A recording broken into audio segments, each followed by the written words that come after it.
Prendre la parole dans un groupe, aborder une personne inconnue, si ce genre de situation est paralysant, alors ce qui suit va vraiment vous intéresser. Aujourd'hui, on va décortiquer la timidité, la comprendre pour mieux la surmonter.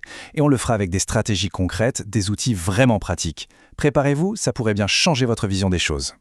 Ah, les mains moites, la boule dans la gorge, la sensation que tout le monde nous fixe. On connaît bien ça, n'est-ce pas? Ces réactions, c'est le corps qui parle. C'est la timidité qui se manifeste physiquement.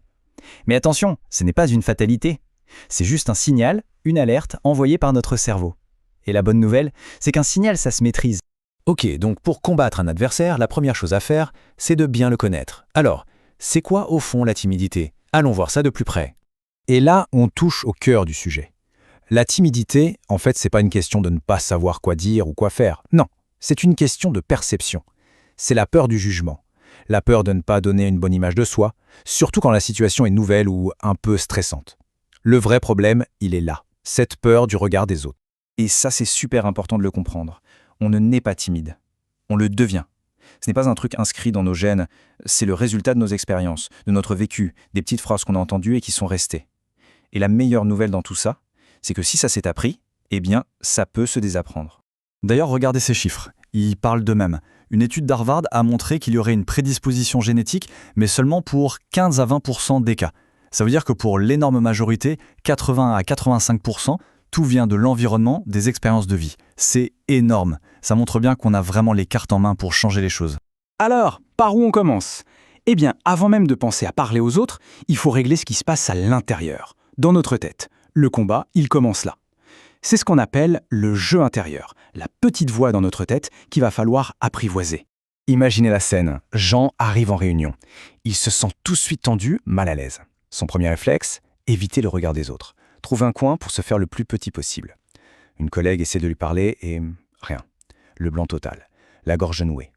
1 heure plus tard, il repart sans avoir ouvert la bouche, avec ce sentiment terrible de ne pas avoir existé, et une énorme frustration. Cette histoire de Jean, ce sentiment de blocage, de s'en vouloir après coup, de ne pas avoir osé, ça résonne chez beaucoup de monde. Et c'est important de le savoir. Ce n'est pas un problème isolé, c'est une expérience très partagée.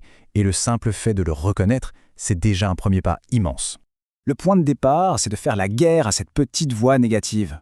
Le fameux « en fin de compte, je suis un raté ». Il faut activement le remplacer. Au lieu de se dévaloriser, on peut se concentrer sur ses points forts, sur ses qualités. Attention, ce n'est pas de l'auto-persuasion naïve, hein. C'est un vrai travail de reprogrammation de notre dialogue intérieur. Parce que ce dialogue négatif, il nous piège dans une sorte de cercle vicieux. Ça commence par le manque de confiance, qui crée la peur d'échouer. Du coup, on n'ose rien faire. Et comme on ne fait rien, on n'obtient rien, ce qui vient confirmer notre idée de départ. Tu vois, je suis incapable. Et la boucle est bouclée. Pour recommencer, empire. Mais on peut inverser la machine. En changeant son état d'esprit, on peut démarrer la spirale du succès. Comment? On se fixe un tout petit objectif, un truc faisable. On se dit qu'on peut y arriver. On essaye, même si ce n'est pas parfait du premier coup. Et là, le petit succès qu'on obtient, même minime, il nourrit la confiance. Et ça donne envie d'essayer quelque chose d'un peu plus grand la fois d'après. C'est un cercle vertueux qui se met en place. Ok, le travail sur soi, c'est la base. Mais maintenant, il faut passer à la pratique. Il faut voir la sociabilité un peu comme un muscle. Si on l'utilise jamais, il s'atrophie, mais si on l'entraîne petit à petit, il devient de plus en plus fort. Alors, c'est quoi les exercices pour ce fameux muscle social? Pas besoin de devenir un expert en communication du jour au lendemain.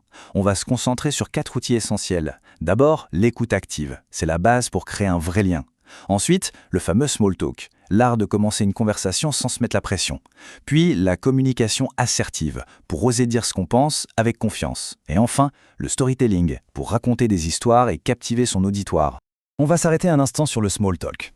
Souvent, on le dénigre un peu, on trouve ça superficiel. Mais en réalité, pour une personne timide, c'est un outil en or. Ça permet de lancer la machine en douceur sans aucun enjeu. On parle de la météo, du dernier film sorti, bref, des sujets légers. Ça crée une première connexion, sans stress, et ça pose les bases pour une conversation plus profonde. C'est vraiment la clé qui ouvre la porte. Bon, la théorie c'est bien beau, mais la confiance, la vraie, elle se gagne sur le terrain, dans l'action. Alors maintenant, on passe à l'étape cruciale. Comment on met tout ça en pratique, dans la vraie vie et même en ligne? Et pour se lancer, il y a une technique toute simple, mais incroyablement puissante. Tout tient en un seul chiffre. Là voilà, la règle des 3 secondes. C'est tout bête. On repère une personne à qui on a envie de parler. Et à partir de ce moment-là, on a un compte à rebours mental. 1, 2, 3, Et on y va, on se lance. Pourquoi? Parce que si on attend plus longtemps, le cerveau a le temps de se mettre en marche, de trouver 1001 bonnes excuses pour ne rien faire. C'est une technique pour court-circuiter l'anxiété et agir avant qu'elle ne prenne le dessus. Et dans le monde du numérique alors, la timidité, elle peut nous jouer des tours aussi, surtout par message. Une étude de Love Up montre que 68% des hommes ne voient pas les signaux d'intérêt évidents par SMS. Cette incertitude, ça peut vraiment être une source d'angoisse. Du coup, savoir décoder certains signaux, c'est essentiel. Alors, comment on fait? On peut guetter 3 grands types de signaux. Premier signe, c'est elle qui initie la conversation, qui envoie le premier message. C'est bon signe. Deuxième indice, le langage utilisé. S'il y a des emojis, un ton plus personnel, un peu de flirt, c'est qu'il y a une tentative de rapprochement. Et enfin, le signe le plus évident, la proposition de se voir. Ce film sort mercredi, ça, c'est un appel clair pour passer du virtuel au réel.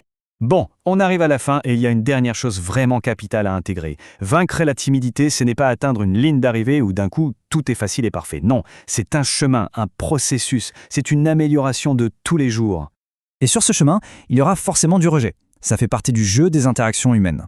La grosse erreur, c'est de le prendre personnellement, comme une preuve qu'on ne vaut rien. Il faut réussir à se dire que ce n'est pas une attaque contre notre personne, mais juste une question de timing, de compatibilité, à un moment donné. Une fois qu'on a compris ça, on peut continuer à avancer sans se décourager. Le secret, c'est donc de tout voir comme une occasion d'apprendre. Chaque interaction, qu'elle se passe bien ou pas, c'est de l'expérience engrangée.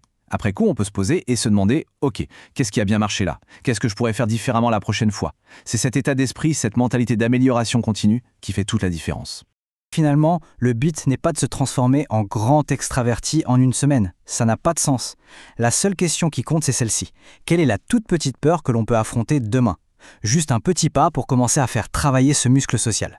Parce que c'est toujours par cette première petite action que les grands changements commencent.